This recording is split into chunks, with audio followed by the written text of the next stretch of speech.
এটা বানাতে আমার টোটাল খরচ হয়েছে 523 আর সময় লেগেছিল 2 দিন।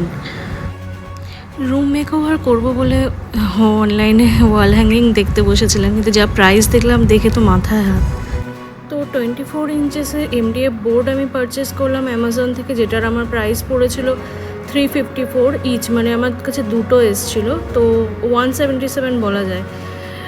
আর সাথে যে মিরর, যে বড় মিররগুলো, ফ্যান্সি মিরর এগুলোকে বলে, তো ফ্যান্সি মিররগুলো আমার 500 পিসেসের আমি অর্ডার দিয়েছিলাম, তো সেটা 169 পড়েছিল, সেটা আমি মিশো থেকে দিয়েছিলাম। আর স্মল পিসেসগুলো 121 পড়েছিল, সেটাও আমি মিশো থেকে দিয়েছিলাম। তো আমি দেখলাম যখন এমডিএফ বোর্ডটা পারচেস করার পর দেখলাম যে মিশোতে প্রাইসটা একটু কম আছে, তো মিশো থেকেই মানে চেষ্টা করবো নেক্সট টাইম থেকে পারচেস করার।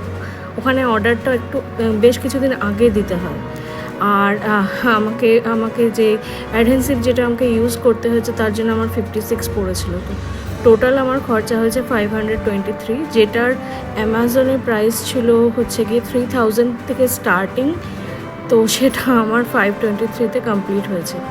এটা আমি ফার্স্ট টাইম বানিয়েছি, মানে এত বড় 24 এমডিএফ বোর্ডের ওপরে ফার্স্ট টাইম বানিয়েছি, জানেন তো খুব একটা আমার এক্সপিরিয়েন্স নেই। তো চেষ্টা করেছি ওদের মতোই করার, অনলাইনের মতোই করা, কিন্তু খুব একটা করে উঠতে পারিনি। নেক্সট টাইমটা ট্রাই করবো ওদের মতোই করার। তো আপনাদের কেমন লাগলো এই ভিডিওটা আমাকে কমেন্টে অবশ্যই জানাবেন।